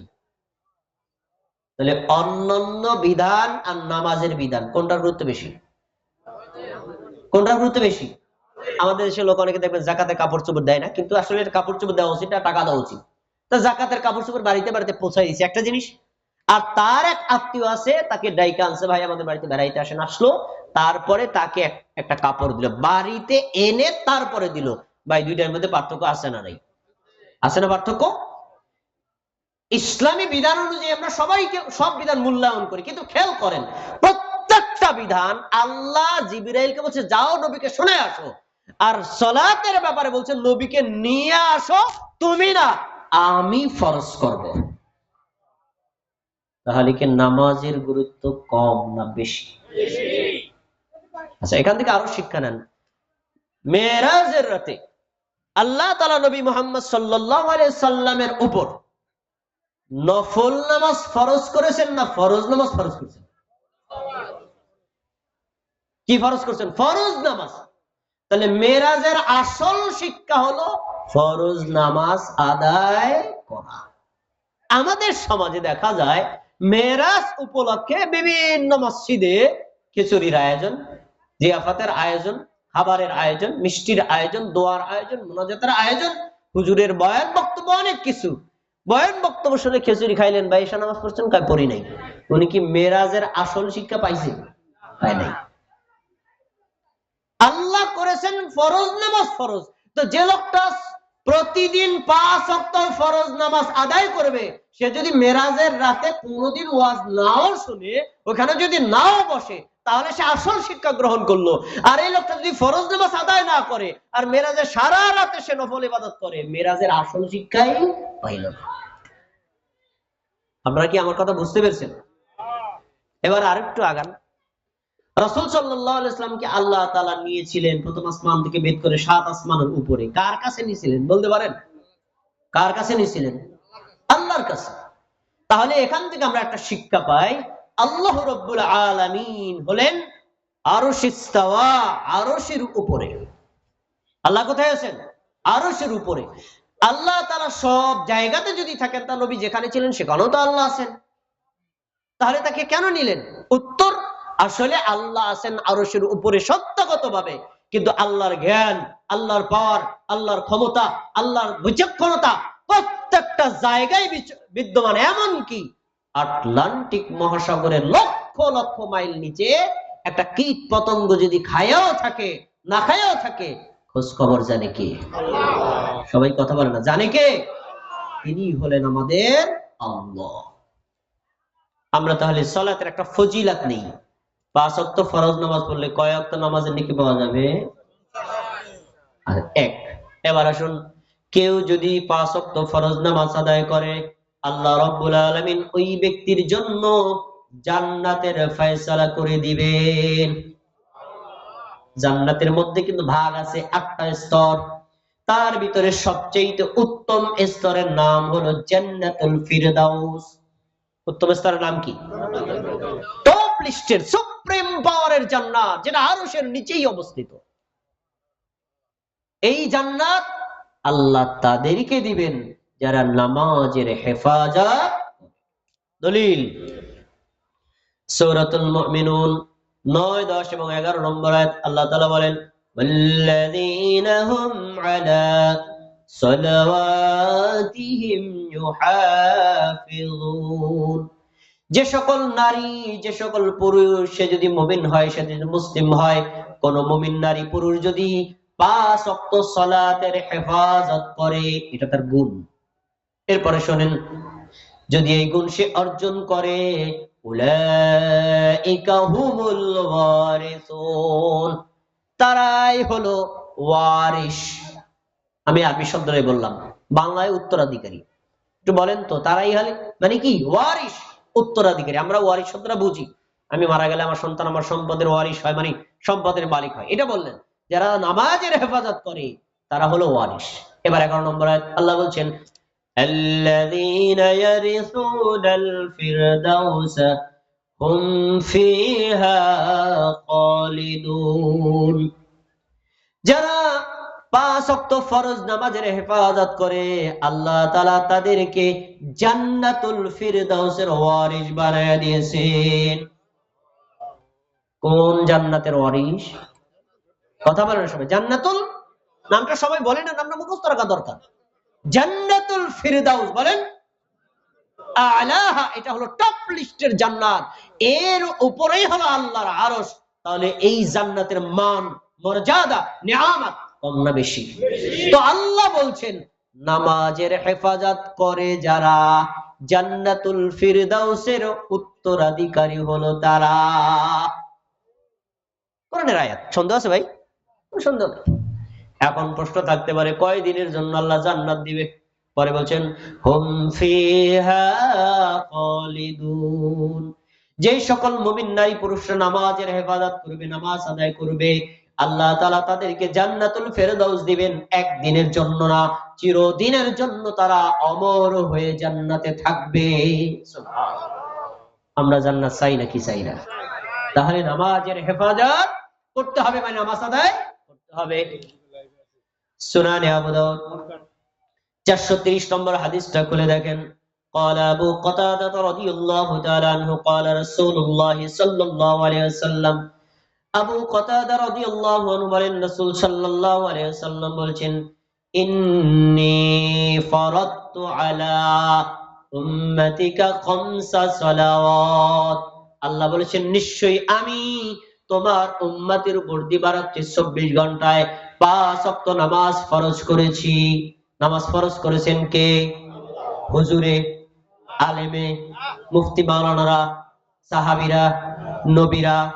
কে করছেন? স্বয়ং আল্লাহর বিধান। তো বলছেন আমি আল্লাহ তোমার উম্মতের উপর দিবারাত্রি 24 ঘন্টায় 5 ওয়াক্ত নামাজ ফরজ করেছি। ফরজের সাথে আমি একটা শর্ত দিয়েছি, আন্নাহু মান জাআ ইউহাফিজ আলাইহিন্না লিওয়াকাতিহিন্না আদখালতুহুল জান্নাহ। নবী মুহাম্মদ সাল্লাল্লাহু আলাইহি ওয়াসাল্লাম তুমি শোনো, তোমার উম্মতের মধ্যে কোন আল্লাহর বান্দা, কোন আল্লাহর বান্দি, কোন নারী, কোন পুরুষ যদি 5 ওয়াক্ত নামাজ ওয়াক্ত মতো আদায় করে, নামাজ কাজা না করে, আমি আল্লাহ নিজ দায়িত্বে তাকে জান্নাতে প্রবেশ করায় দিব। তাহলে জান্নাতে নেওয়ার দায়িত্ব কার? জান্নাতের মালিক কে? জাহান্নামের মালিক কে? তো ওই আল্লাহ যদি বলে আমি আল্লাহ তোমার জন্য জান্নাতে ঢুকানোর দায়িত্ব নিলাম, তাহলে জান্নাতে যেতে আর কোনো সন্দেহ থাকে? আমরা জান্নাতে যেতে চাই না, তাহলে নামাজ আদায় করতে হবে। দুইটা ফজিলত গেল। 3 নম্বর, আমরা দুনিয়াতে আসার পর জীবনে অনেক পাপ করেছি। পাপ করেছি না করি নাই? ছোট পাপ করেছি, বড় পাপ করেছি, কবিরা সগীরা অনেক পাপ করেছি। আল্লাহ রাব্বুল আলামিন 5 ওয়াক্ত নামাজের মাধ্যমে একজন নারী, একজন পুরুষ, একজন মুমিন আর মুসলিমের পাপগুলো ক্ষমার ব্যবস্থা রেখেছেন। সুবহানাল্লাহ। কে ক্ষমা করে দিবেন? পাপ ক্ষমা করে দিবেন কার? যে নামাজ পড়বে তার, মুসল্লির। কিভাবে পাপ ক্ষমা করবেন তার একটা দৃষ্টান্ত নেন। নবী সাল্লাল্লাহু আলাইহি ওয়াসাল্লাম বলেছেন নাস-সালাওয়াতুল খামসু ওয়াল জুমআতু ইলাল জুমআ ওয়া রামাদানু ইলা রামাদান। 5 ওয়াক্ত নামাজ যদি কোনো আল্লাহর বান্দা আর বান্দি আদায় করে, 5 ওয়াক্ত নামাজ আদায় করতে সর্বোচ্চ সময় লাগে 1 ঘন্টা। আর যদি দ্রুত করে তাহলে কম। আমি ধরলাম 1.5 ঘন্টা, মনে করেন 1.5 ঘন্টা সময় ধরলাম, কিন্তু দিবারাত্রি 24 ঘন্টা থেকে 1.5 ঘন্টা গেলে বাকি সময়টা মানুষ অন্যান্য কাজে ব্যস্ত থাকে। রাসূল সাল্লাল্লাহু আলাইহি ওয়াসাল্লাম বলেন কেউ যদি 5 ওয়াক্ত নামাজ আদায় করে, এই নামাজের বাইরের সময়ে ওই নামাজের কারণে মধ্যবর্তী পাপগুলো আল্লাহ ক্ষমা করে দিবেন। কিভাবে ক্ষমা করবেন? একটু আগে পড়লেন এশা নামাজ, তারপরে পড়বেন ফজর নামাজ। এশা থেকে ফজরের মাঝখানে কোনো পাপ হলে ফজর আবার জোহর পড়বেন 2 ওয়াক্তের মাঝখানে, জোহর আবার আসর পড়বেন 2 ওয়াক্তের মাঝখানে, আসর আবার মাগরিব পড়বেন 2 ওয়াক্তের মাঝখানে, মাগরিব থেকে এশা পড়বেন 2 ওয়াক্তের মাঝখানে। আপনার দ্বারা যদি ছোট ছোট পাপ হয়ে যায়, নামাজের কারণেই ক্ষমা করে দিবেন কে? আমাদের পাপ ক্ষমা হোক, চাই না? আমরা চাই না? তাহলে নামাজ পাপ ক্ষমা নেওয়ার একটা মাধ্যম। তো গ্রামের মানুষ, তো একটু গ্রামের কথা বলি। আমরা 5 ওয়াক্ত নামাজ জামাতের সাথেই পড়বো, এটি হলো মূল চাহিদা। কিন্তু কেউ যদি একদম দূরে গ্রামে জমিতে বিলের মধ্যে গিয়ে কাজে যায়, তখন যদি নামাজের ওয়াক্ত হয়ে যায়, মসজিদে না আসলেও ওইখানেও যদি সে নামাজটা ওয়াক্ত মতো পড়ে নেয়, আল্লাহ তার পাপও ক্ষমা করবেন, জান্নাতও দিয়ে দিবেন। সুনানে আবু দাউদের হাদিস, রাসূল সাল্লাল্লাহু আলাইহি ওয়াসাল্লাম বলেন ইয়া'জাবু রাব্বুকুম মিন রা'ইন গানামিন ফি শাদিয়াতিন মিন জাবালিন নামার। সাহাবীরা শোনো, তোমাদের মধ্যে একজন রাখাল যদি বিলের মধ্যে চলে যায়, সেখানে এই গরু ছাগল উট গুলো চড়ায়, একদম দীর্ঘ এলাকায় চলে গেছে, এখন সেখানে যদি তার নামাজের ওয়াক্ত হয়, নামাজের ওয়াক্ত হওয়ার সঙ্গে সঙ্গে মসজিদে আসে না, বরং ওইখানে দাঁড়ায়া, ওইখানে জমিনের আইলে দাঁড়াইয়া লোককে যদি আজান দেয়, মসজিদ না কিন্তু খোলা মাঠে আজান, ফায়ুআযযিনু, ওখানে যদি আজান দেয়, ওয়ায়ুকিমুস সালাত, এবং ওই জমির আইলে দাঁড়াইয়া, ওখানে জমিতে দাঁড়াইয়া যদি সালাত কায়েম করে, আল্লাহ তাআলা আরশের উপরে ওই দৃশ্য দেখে খুশি হন না বেজার হন? এমন খুশি হন, তখন আল্লাহ তার আরশের চতুর্পাশের ফেরেশতাদেরকে ডেকে বলেন, উনজুরু ইলা আবদি হাদা, ফেরেশতারা তোমরা বলছিলা মানুষকে সৃষ্টি করার দরকার নাই, তাকায় দেখো বিলের মধ্যে কোনো মানুষ নাই। ও যদি নামাজ আদায় না করে কেউ তারে জিজ্ঞেস করবে না, আজান যদি নাও দেয় কেউ তাকে জিজ্ঞেস করবে না, একামত যদি নাও দেয় কেউ তাকে জিজ্ঞেস করবে না। কিন্তু শিয়াকাফু মিন্নি, ওই জায়গায় দাঁড়ায় আমার বান্দা আমাকে ভয় করেছে, ওয়ায়ুকিমুস সালাত, সালাত কায়েম করেছে। তোমরা সাক্ষী থাকো, কদ গফারতু লাহু ওয়া আদখালতুহুল জান্নাহ, আমি আল্লাহ বান্দার পাপ ক্ষমাও করে দিলাম, জান্নাতেও প্রবেশ করায় দিলাম। তাহলে নামাজ আদায় করলে সে যদি বিলের মধ্যে একা পড়ে, জামাতেও না পড়ে, ওয়াক্ত মতো নামাজটা আদায় করে, আল্লাহ তার উপর খুশি হয়ে পাপও ক্ষমা করবেন, জান্নাতও দিয়ে দিবেন। তাহলে হাদিস কি পাওয়া গেল? নামাজ পড়লে পাপ, কথা বলেন, নামাজ পড়লে পাপ ক্ষমা হয়। এবার আসুন নামাজের আরেকটা ফজিলত। কোন আল্লাহর বান্দা বান্দি যদি নামাজ আদায় করে, এই আল্লাহর বান্দা বান্দি কিয়ামতের দিন জাহান্নামের আগুন থেকে অতি সহজেই মুক্তি পেয়ে যাবে, অতি সহজে। নামাজ আদায় না করলে জাহান্নাম থেকে মুক্তি পাওয়া অত্যন্ত কঠিন। হাদিস আপনাদের মুখস্থ আছে, সুনানুত তিরমিজি হাদিস নম্বর 413। আবু হুরায়রা রাদিয়াল্লাহু আনহু বলেন, রাসূলুল্লাহ সাল্লাল্লাহু আলাইহি ওয়াসাল্লাম বলেছেন, ইন্না আউওয়ালা মা ইউহাসাবু বিহিল আবদু ইয়াওমাল কিয়ামাতি মিন আমালিহি সালাতি, কিয়ামতের দিন আল্লাহ রাব্বুল আলামিন বান্দার যত আমল আছে সমস্ত আমলগুলোর আগে কোন আমলের হিসাব নেবেন? কথা বলেন, কোন আমলের হিসাব নেবেন? নামাজের। মানে আমি অনুবাদ করলাম না কেন, হাদিস আপনাদের জানা আছে, আলেমরা বলছে কিয়ামতের দিন সবার আগে কোন আমলের হিসাব হবে? নামাজের। তো সবার আগে নামাজের হিসাব হওয়া মানে কি? নামাজের গুরুত্ব কম না? নামাজের গুরুত্ব কম না? আমি যদি একজন ধরেন আমি 1 মাসের জন্য এক জায়গায় বেড়াতে যাবো, একটা ব্যবসা করি, আমি বাইরে যদি ভাই আপনি ম্যানেজারের দায়িত্ব পালন করেন, করলো, 1 মাস পরে আমি আসছি, আসার পর তাকে বলবো ভাই এই এই বিষয়গুলো আমাদেরকে হিসাব দেন, কি বেচা কিনা হইলো, তা আমি কিছু বাউন্ডারি দেবো, এই হিসাবগুলো আগে দেন, বাকিগুলো পরে বুঝবো, এরকম কিছু বাউন্ডারি দেয় না? যে হিসাবটা আগে চাইছে এটা মনে হয় গুরুত্ব কম না? গুরুত্ব বেশি। আল্লাহ তাআলা কিয়ামতের দিন প্রত্যেকটা আমলের হিসাব করবেন, কিন্তু সবার আগে বলবেন আগে নামাজের হিসাব দাও। এই নামাজের মধ্যে আবার 2 প্রকার, ফরজ আর নফল। এর সবার আগে হিসাব হবে নফলের না ফরজের? ফরজের। ফরজ কয় রাকাত? ফরজ রাকাতগুলো ঠিকমতো আদায় করছি কিনা এটা আগে প্রথম হিসাব হবে।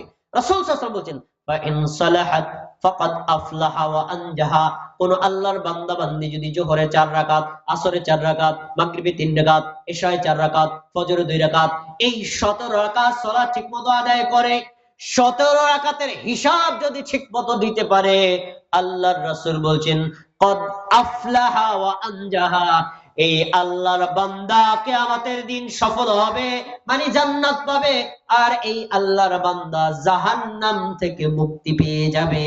সুবহানাল্লাহ। কিসে থেকে মুক্তি পাবে? জাহান্নাম থেকে মুক্তি পাবে। আফলাহা ওয়া আনজাহা, ওয়া আনজাহা মানে মিনাল নার, জাহান্নামের আগুন থেকে সে বেঁচে যাবে। তার নামাজ পড়লে জাহান্নাম থেকে বাঁচা যায়। এরপরে একটা কথা থাকতে পারে, ফরজ নামাজের ফজিলত গুলো বলছেন, সুন্নাত আর নফলের কি হবে? সুন্নাত আর নফলের কি হবে? এটাও কাজে লাগবে, এটাকে অবহেলা করা যাবে না। ফরজের গুরুত্ব সবচেয়ে বেশি, কিন্তু সুন্নাত নফল এটাও আপনি আদায় করবেন, এটা এক সময় লাগবে। হাদিসে পরে দেখেন, ওয়া ইন ফাসাদাত ফাকাদ খাবা ওয়া খাসিরা, কোন আল্লাহর বান্দা বান্দির যদি ফরজ নামাজে ঘাটতি দেখা যায় তখন সে ক্ষতিগ্রস্ত হবে আর অনুতপ্ত হবে, কিন্তু কিয়ামতের দিন অনুতপ্ত হয়ে কোনো লাভ হবে না। ওই দিন অনুতপ্ত হয়ে লাভ নেই। আল্লাহ তাআলা বলবেন, উনজুরু হাল লিআবদি মিন তাতাওউইন, আমার ফেরেশতারা পূর্ব কালিকাপুরবাসী আব্দুর রহমান নামে একজন ব্যক্তি আছে, এই ব্যক্তির প্রথমে ফরজ নামাজগুলো হিসাব করে দেখো তো তার কোনো ত্রুটি আছে কিনা। ফেরেশতারা রিপোর্ট দিবে, আল্লাহ তার উপর যখন থেকে নামাজ ফরজ হয়েছে তখন থেকে মৃত্যু পর্যন্ত সব নামাজ আদায় করেছে, একদিন ফজর নামাজ আদায় করে নাই। সবাই বলেন ফজর নামাজে ফরজ কয় রাকাত? কয় রাকাত? 2 রাকাত। আল্লাহ তাআলা বলবেন আমার আব্দুর রহমানকে জাহান্নামের আগুন থেকে বাঁচানোর ব্যবস্থা করা যায় কিনা দেখো। আব্দুর রহমানের জীবনে কোন নফল সুন্নাত নামাজ আছে কিনা। ফেরেশতারা বলবে হ্যাঁ। আব্দুর রহমান একদিন মসজিদে ঢোকার পরে দেখি জামাতের আরো 10 মিনিট সময় বাকি আছে। সে চিন্তা করলো আমি এতক্ষণ দাঁড়ায় কি করব। সে মসজিদে ঢোকার পরে 2 রাকাত দুখুলুল মসজিদ 2 রাকাত সালাত আদায় করছে। তারপরে সে জামাতে অংশগ্রহণ করেছে। এই 2 রাকাত নামাজ কি ফরজ না নফল? নফল। আল্লাহ তাআলা বলবেন এই 2 রাকাত নফল নামাজকে তোমরা ফরজ ধরে আমার বান্দাকে জাহান্নাম থেকে বাঁচানোর ব্যবস্থা করে দাও। দেখো দি তার ফরজের কোনো ঘাটতি নফল দিয়ে পূরণ করা যায় কিনা। যা তুমি যায় তাহলে তাকে জাহান্নাম থেকে বাঁচানোর ব্যবস্থা করে দাও। নফল সুন্নাত লাগবে নাকি লাগবে না? ওইটা ব্যাকআপ। ফরজ তো অবশ্যই আদায় করবেন, নফল সুন্নাতটা আপনার একটা সময় কাজে লাগবে। এই জন্য আমরা সালাতের ব্যাপারে সর্বোচ্চ মনোযোগী থাকবো। হাদিস থেকে একটা গুরুত্বপূর্ণ শিক্ষণীয়, যদি কোনো ব্যক্তির নামাজে ঘাটতি হয় তাহলে হজের হিসাব দরকারই নেই, যাকাতের হিসাব দরকারই নেই, সিয়ামের হিসাব দরকার নাই, জাহান্নামে ফালাও। ওইগুলো পরে, আগে নামাজ তারপরে অন্য ইবাদত। নামাজ ঠিক থাকলে বাকিগুলো ঠিক, নামাজ যদি ঠিক না থাকে তাহলে বাকিগুলো ঠিক থাকলেও বেঠিক। এজন্য নামাজ কি আমাদের আদায় করতে হবে নাকি হবে না? আমি আপনাদের নামাজের গুরুত্ব সম্পর্কে 4টা কথা বলেছি, মনে পড়ে কিনা দেখেন। 1 নম্বর 5 ওয়াক্ত নামাজ পড়লে কয় ওয়াক্তের নামাজের নেকি পাওয়া যাবে? 5 ওয়াক্ত নামাজ পড়লে আল্লাহ কি দিবেন? জান্নাতুল ফেরদাউস। 5 ওয়াক্ত নামাজ পড়লে আল্লাহ তাআলা তার পাপ ক্ষমা করে দিবেন। 5 ওয়াক্ত নামাজ আদায় করলে আল্লাহ তাকে জাহান্নাম থেকে বাঁচানোর ব্যবস্থা করে দিবেন।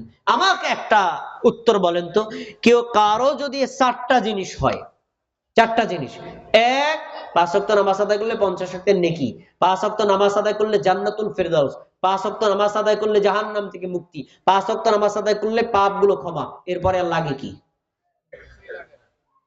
আখিরাতের পরে আর লাগবে কি? চাচা দাদারা বলেন। সালাত এমন একটি ইবাদত, এই ইবাদতের মাধ্যমে আল্লাহ বান্দার সর্ব চাহিদা আখিরাতে পূরণ করে দিবেন। তাহলে এখন থেকে আমরা নামাজের গুরুত্ব নেব তো ইনশাআল্লাহ। আল্লাহ আমাদের তৌফিক দান করুন, আমিন।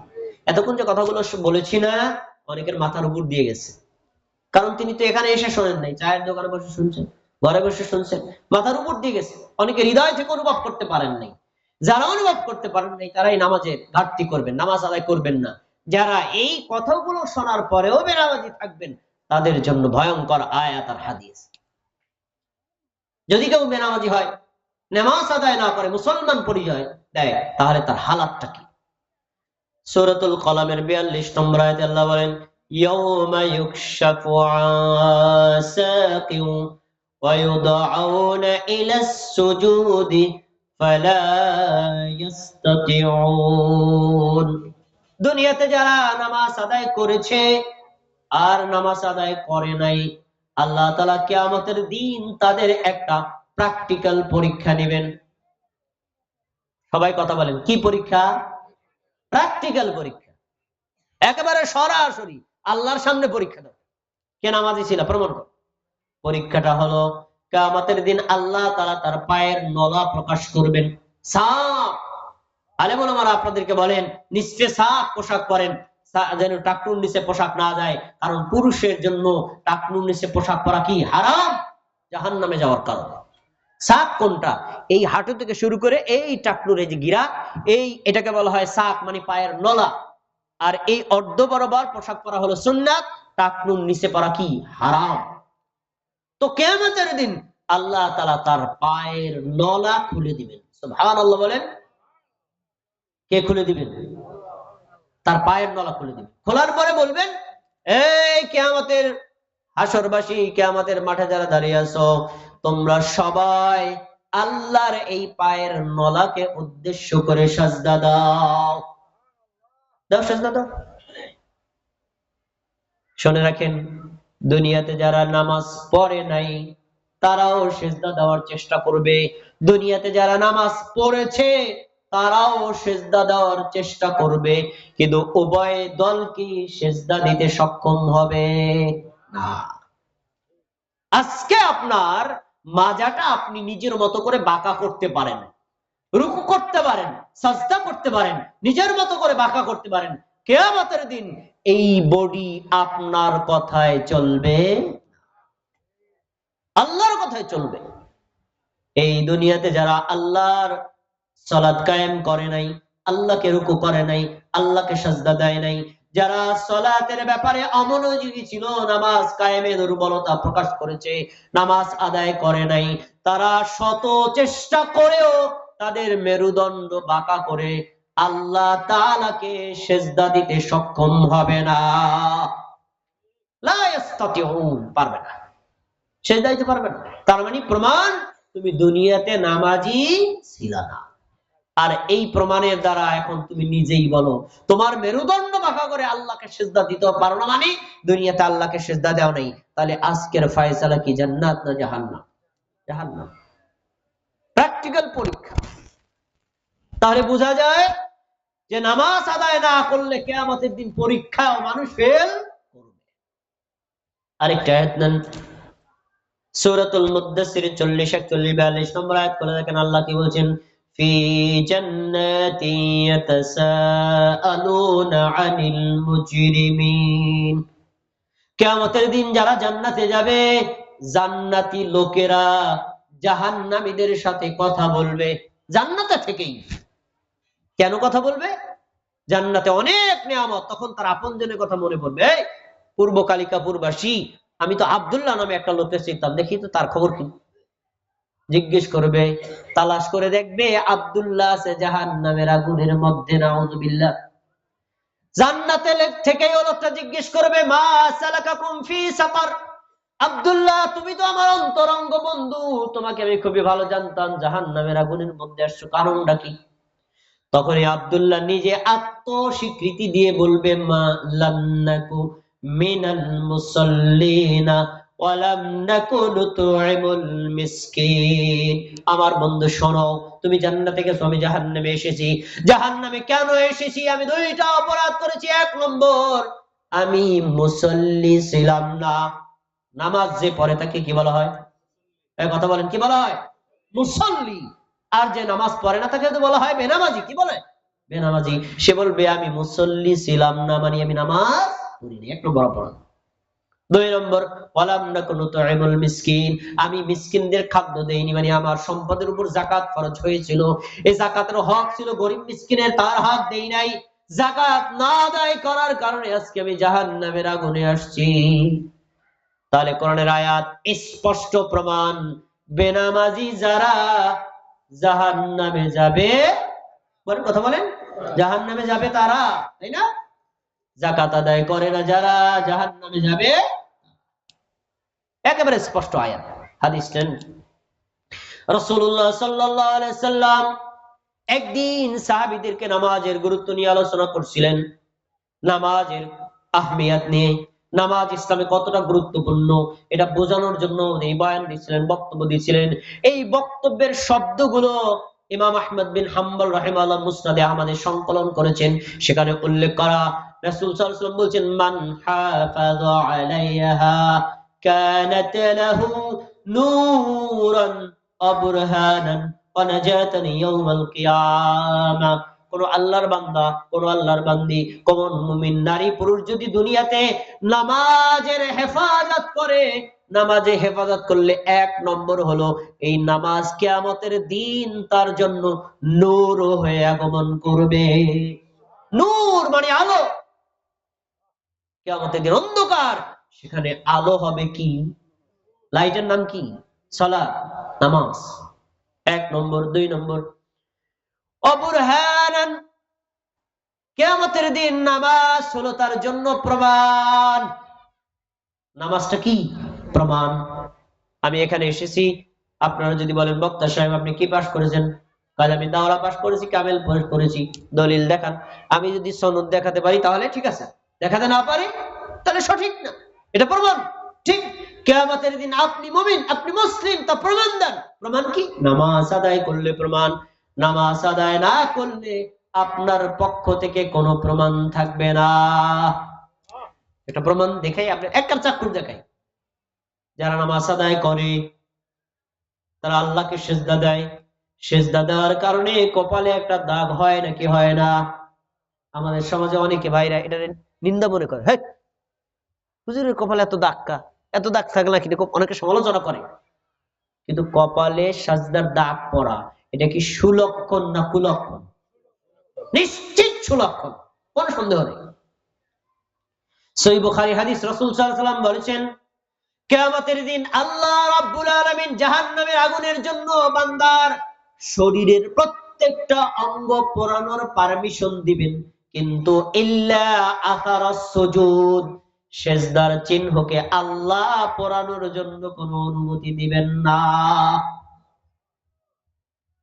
আপনার কপাল অক্ষত থাকবে, আগুনে স্পর্শই করতে পারবেন না, আল্লাহ হারাম করে দিবেন। তাহলে আপনি জাহান্নামের আগুনে যে যদি জ্বলেনও অন্য কোনো অপরাধের কারণে, আপনার কপাল পড়ে নাই মানে আপনি প্রমাণিত নামাজি। বুরহান, নামাজ কি কিয়ামতের দিন প্রমাণ, বুরহান প্রমাণ। 3 নম্বর,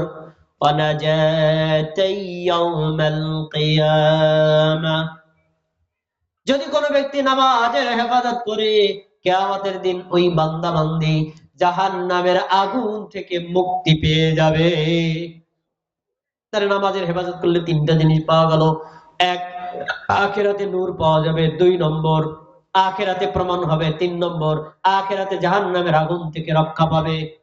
এবার হাদিসের পরের অংশ তার উল্টা, আমাল্লাম ইউহাফিজ আলাইহা, যে ব্যক্তি দাবি করে মুমিন, দাবি করে মুসলিম, কিন্তু নামাজের হেফাজত করে না, ফালাইসা লাহু নূরুন ওয়ালা বুরহানুন ওয়ালা নাজাতুন ইয়াউমাল কিয়ামা, কিয়ামতের দিন এই বান্দার কোন নূর থাকবে না, এই বান্দার কোন প্রমাণ থাকবে না, এই বান্দার জাহান্নাম থেকে বাঁচার কোন ব্যবস্থা থাকবে না। পরের অংশটা খুব কঠিন, আমি কি একটু বলবো? মাইন্ডটা ঠিকঠাক মতো থাকতে পারবেন তো? পরের অংশ হলো, যারা কন্টিনিউ নামাজ আদায় করে না, যারা নিয়মিত নামাজ ছেড়ে দেয়, মানে 1 সপ্তাহ পড়ে না, 1 মাস পড়ে না, 1 বছর পড়ে না, এখন 12 বছর হয়ে গেছে, 10 বছর হয়ে গেছে, নামাজ কন্টিনিউ পড়ে না, এই বেনামাজি কিয়ামতের দিন ফেরাউনের বন্ধু বলে গণ্য হয়ে জাহান্নামের মধ্যে যাবে। ফেরাউন পাক্কা মুমিন না? কথা বলবেন, ফেরাউন কি মুমিন না? ফেরাউন মুমিন? ফেরাউন কোথায় যাবে, জাহান্নামে না জান্নাতে?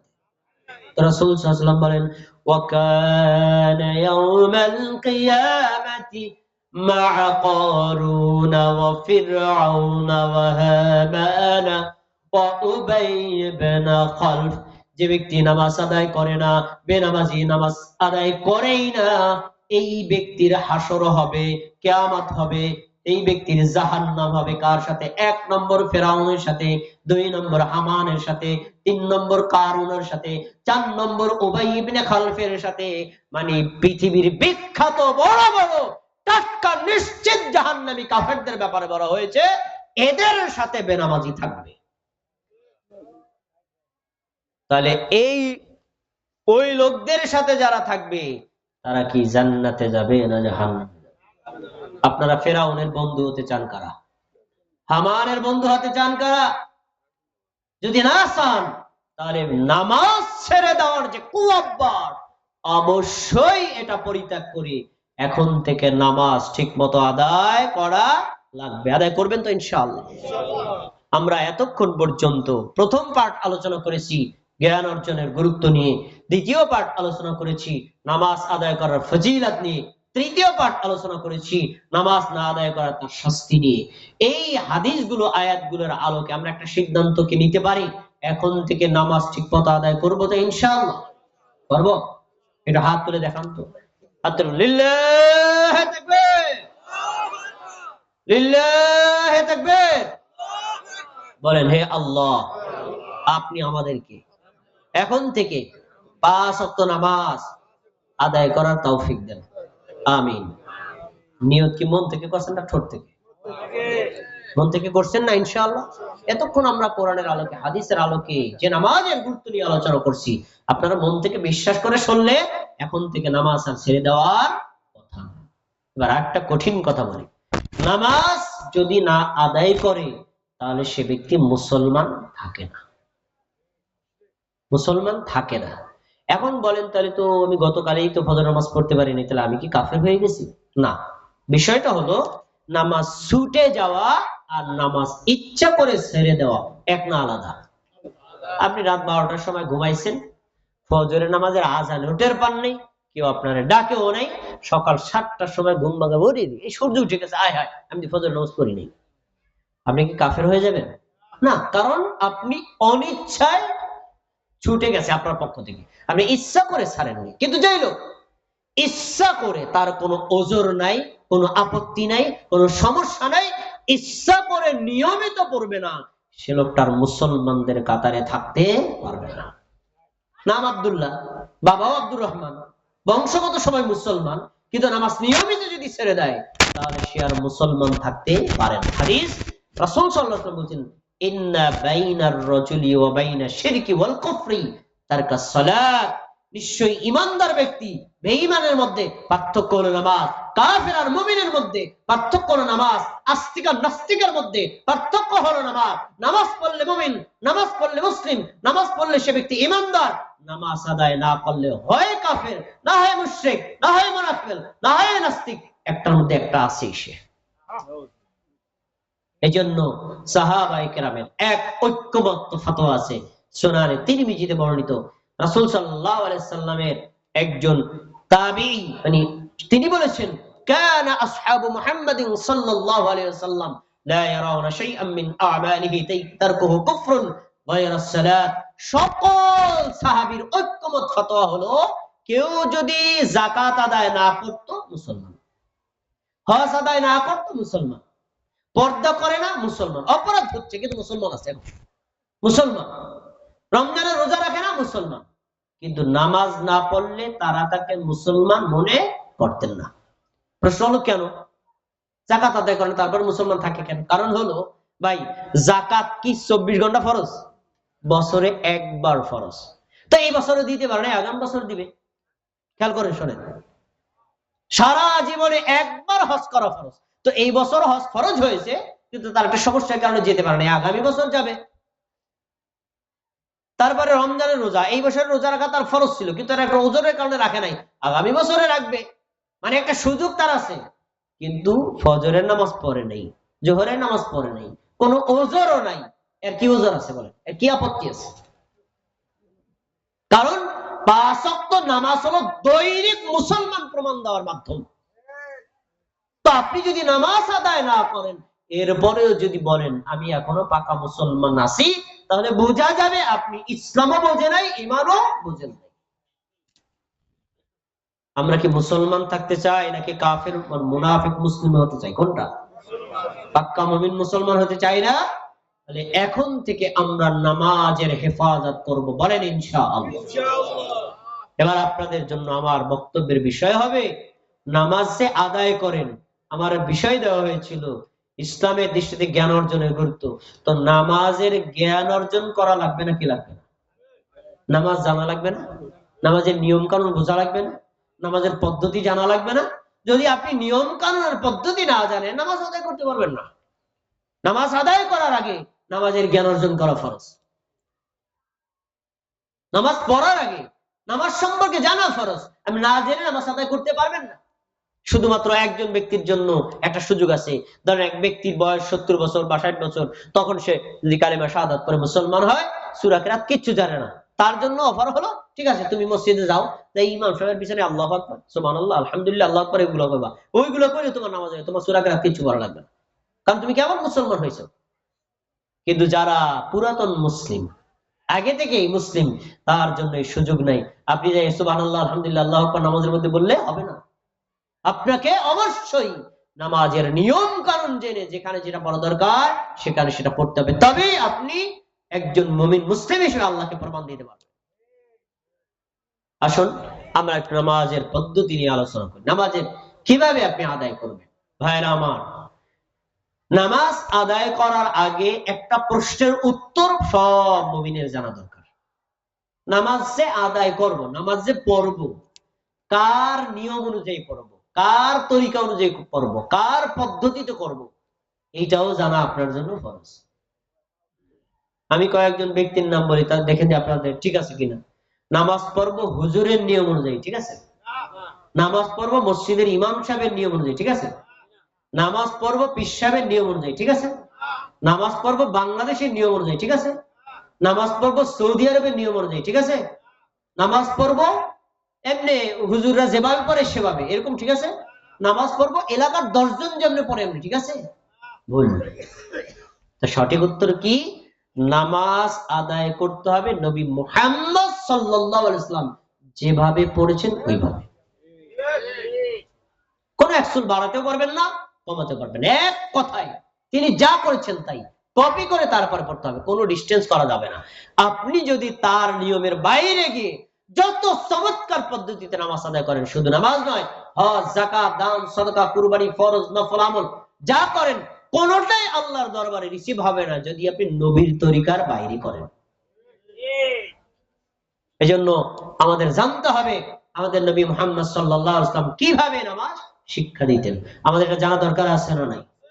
নামাজের পদ্ধতি নিয়ে আলোচনা করতে গেলে দুইটা বিষয় আপনাদের একটু স্পষ্ট করা দরকার। একটা হলো নামাজের কিছু বিষয় আছে বিল ইত্তেফাক, পৃথিবীর কোন ইমাম, কোন মাযহাব, কোন আলেমের কোন মত দ্বিমত নাই, সবাই একমত।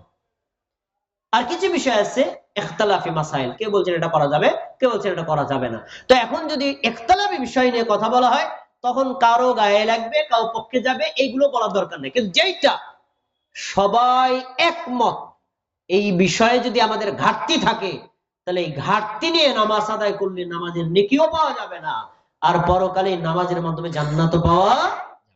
কষ্টের বিষয় হলো ইখতিলাফি মাসালা পুরা বাদ দিয়ে দেন, বিল ইত্তেফাক এমন অনেক আমল আছে আলেমরাও করেন না। এবার আপনারা মনে হয় আমার বড় চোখে তাকিয়েছেন, কি বললেন বিল ইত্তেফাক, আবার আলেমরাও করেন এমন? হ্যাঁ, দেখেন রাসূল সাল্লাল্লাহু আলাইহি ওয়াসাল্লাম যে সিস্টেমে নামাজ শিখায় দিয়েছেন, আমাদের অনেকের নামাজ আমাদের নবীর মতো মিলে না। একটা হাদিস আপনাকে মনে করাই দিই, সহিহ বুখারী হাদিস নাম্বার 793। রাসূল সাল্লাল্লাহু আলাইহি ওয়াসাল্লাম মসজিদের মধ্যে প্রবেশ করলেন, এরপরে একজন সাহাবী প্রবেশ করেছেন, তারপরে তিনি রাসূলের সামনে 2 রাকাত নামাজ পড়েছেন। নামাজ পড়ে এসে আমাদের নবীকে সালাম দিয়েছেন। নবী সাল্লাল্লাহু আলাইহি ওয়াসাল্লাম তার সালামের জবাব দিয়ে বলছেন, ইরজি ফাসাল্লি ফাইন্নাকা লাম তুসাল্লি, ফিরে যাও, তুমি আবার নামাজ পড়ো, তুমি নামাজ পড়ো নাই। খেয়াল করে শুনবেন। উনি ফিরে গেল, নামাজ আদায় করলো, রাসূলের কাছে ফিরে আসলো, সালাম দিল, তিনি আবার বললেন, ফিরে যাও, আবার নামাজ পড়ো, তুমি নামাজ পড়ো নাই। লোকটা আবার ফিরে গেল, এরপর নামাজ পড়ে আসলো, রাসূলুল্লাহ আবার বললেন, তুমি আবার ফিরে যাও, তুমি নামাজ পড়ো নাই, তুমি আবার নামাজ পড়ো। আপনারা হাদিস বুঝে থাকলে বলেন, রাসূলের সামনে লোকটা কয়বার নামাজ পড়ছে? আর প্রত্যেকবারে আল্লাহ রাসূল কি বলছেন? তুমি নামাজ পড়ো নাই। সুন্দর হানে এটা না, পড়োই নেই। 3 বারই নামাজটাকে ডিনাই করছেন, বাতিল। তখন ওই সাহাবী বলছেন, আমি আমার সাধ্যমতো তো 3 বার সুন্দর করে পড়ছি। তখন তিনি আত্মসমর্পণ করে রাসূলের কাছে বলছেন, ওয়াল্লাযী বা'আসাকা বিল হক মা উহসিনু গায়রাহু ফাআল্লিমনি, ওই আল্লাহর কসম করে বলছি আমি এর চাইতে সুন্দর করে পড়তে পারি না, আল্লাহ রাসূল আপনি আমাকে নামাজটা শিখায় দিন। এখন আল্লাহ রাসূল তাকে নামাজটা শিক্ষা দিবে, ওইটা কি ওই সাহাবীর জন্য না কিয়ামত পর্যন্ত আগত প্রত্যেক মুমিন আর মুসলিমের জন্য? সবার জন্য। তো দেখেন তো আপনারা এই আমলগুলো রাসূলের হাদিসে তাকে 14টা পয়েন্ট শিক্ষা দিবে, আপনারা একটু মিলাই দিবেন কোনগুলো আপনারা ঘাটতি করেন, এগুলো পূরণ করবেন। তিনি বলছেন, ইযা কুমতা ইলাস সালাত, তুমি যখন সালাতে দাঁড়াবা, নামাজে দাঁড়াবা, তখন ফাকাব্বির, তুমি তাকবীর বলবা। প্রধান বক্তা আসছেন না? প্রধান বক্তা চলে এসেছেন, লিল্লাহে তাকবীর। প্রধান বক্তার আগমন, আজকের মাহফিলের মধ্যমণির আগমন, শুভেচ্ছা, স্বাগত। আল্লাহ তাআলা তাকে হায়াতে তয়্যিবা দান করুক। তিনি যেতে এসেছেন, আমি হাদিসটা বলে আলোচনা সেরে দিচ্ছি, খেয়াল করে শুনুন, খেয়াল করে শুনুন। তিনি বলছেন, ইযা কুমতা ইলাস সালাতি ফাকাব্বির, তুমি যখন নামাজে দাঁড়াবা তখন বলবা আল্লাহু আকবার। আমরা নামাজের শুরুতে কি বলি? তাকবীরে তাহরিমা বলি নাকি বলি না? এটা বলা কি নফল না ফরজ? তাকবীর না বলে কেউ যদি নামাজ শুরু করে, নামাজ বাতিল হবে। এক নম্বর। দুই নম্বর, ফাকরা মা তায়াসসারা মাকা মিনাল কোরআন, কোরআনের মধ্যে যেটা তোমার কাছে সবচেয়ে সহজ হয় এটা তুমি পড়ো। সবচেয়ে সহজ কি? সূরাতুল ফাতিহা। তারপরে অন্য একটা সূরা পড়লাম, এটা আমরা পড়ি। তারপরে সুম্মারকা, তারপরে তুমি রুকু করো। আমরা কি নামাজের মধ্যে রুকু করি নাকি করি না? পরের পয়েন্টটা খেয়াল করেন, হাত্তা তাতমাইন্না রাকিআন, রুকু শুধু করলেই হবে না, প্রশান্ত চিত্ত ভাবে রুকু করো। এইটা আমরা অনেকে করি না। প্রশান্ত চিত্তটা কি? রুকুতে যাবেন, মাথা মাজা পিঠ সমান বরাবর হবে, স্থির হয়ে পৌঁছানোর পরে শান্তশিষ্ট ভাবে বলবেন সুবহানা রাব্বিয়াল আযীম, সুবহানা রাব্বিয়াল আযীম, সুবহানা রাব্বিয়াল আযীম। আর আমাদের দেশের মুসলিম সুবহানাল্লাহ আযীম, সুবহানাল্লাহ আযীম, সুবহানাল্লাহ আযীম এমন করে নাকি করে না? এই লোকটা রুকুর মধ্যে প্রশান্ত চিত্ততা অবলম্বন করলো না, করলেন রুকু, এবার ওঠেন। সুম্মারফা, তারপরে রুকু থেকে মাথা তোলেন। রুকু থেকে মাথা তোলার পরে কিছু মুমিন মুসলিমদেরকে দেখবেন পুরোপুরি টান না হয়ে আংশিক মাথা তুলে তারপরে সিজদায় যায়। এমন মুসল্লি আমাদের সমাজে আছে না নাই? হবে না। হাত্তা তাতমাইন্না কাইমান, সোজা দাঁড়িয়ে দাও, মাথা মাজা পিঠ সমান বরাবর হবে। একটা দোয়া আছে, সামি আল্লাহু লিমান হামিদা বলতে বলতে দাঁড়াবেন। আর পুরো দাঁড়ানোর পরে একটা দোয়া আছে, দোয়াটা আপনারা পারেননি, দেখেন দি, বলেন আমার সাথে, রব্বানা লাকাল হামদ, বলেন, হামদান কাসীরান তাইয়িবান মুবারাকান ফি। এই পর্যন্ত বললে পুরো টান হয়। এরপরে সুম্মাসজুদ, তারপর তুমি সিজদা করো। সিজদা করলে হবে না, 8টি অঙ্গ দিয়ে সিজদা করতে হবে। নাক আর কপাল, দুই হাত, দুই হাঁটু এবং দুই পা, নারী পুরুষ সবার জন্য একই সিস্টেম জমিনের সাথে মিলানো থাকবে শুরু থেকে শেষ পর্যন্ত। 8টি অঙ্গের একটা অঙ্গ যদি জমিন থেকে উপরে থাকে, যেমন অনেকের দেখা যায় সিজদার অবস্থায় পা উপরে উঠানো থাকে, এমন আছে না নাই? তাদের সিজদা হবে না, পুরো জমিনের সাথে মিলানো থাকবে। সিজদা দিবেন, সিজদায় পৌঁছানোর পর শান্তশিষ্ট ভাবে সুবহানা রাব্বিয়াল আলা, সুবহানা রাব্বিয়াল আলা, সুবহানা রাব্বিয়াল আলা পড়বেন। তারপরে সিজদা থেকে মাথা তুলবেন। আমরা সিজদা দেই আর প্রশান্ত চিত্তভাবে সিজদা দিবেন, এরপরে সিজদা থেকে মাথা তুলবেন। আমরা তো মাথা তুলি, কিছু মুসল্লি দেখবেন পুরোপুরি না বসে আংশিক মাথা তুলে আবার সিজদা দেয়। এমন মুসল্লি আছে না নাই? এটা ভুল, মারাত্মক ভুল। রাসূল সাল্লাল্লাহু আলাইহি ওয়াসাল্লাম কি বলছেন? হাত্তা তাতমাইন্না জালিসান, প্রশান্ত চিত্তভাবে বসে যাও, একদম মাথা মাজা পিঠ সমান বরাবর হবে। দুই সিজদার মাঝখানে একটা দোয়া আছে, পারে কে কে? এবারে একজন দুইজন, রেয়ার সংখ্যা। একটা ছোট দোয়া, একটা বড় দোয়া।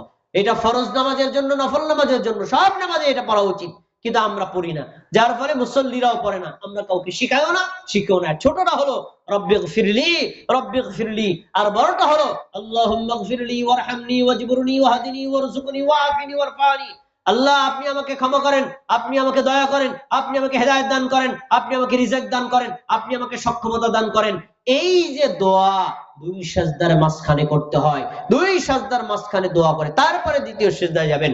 আবার সিজদায় গিয়ে প্রশান্ত চিত্ততা অবলম্বন করবেন, তারপরে যে সিজদা থেকে মাথা তোলো।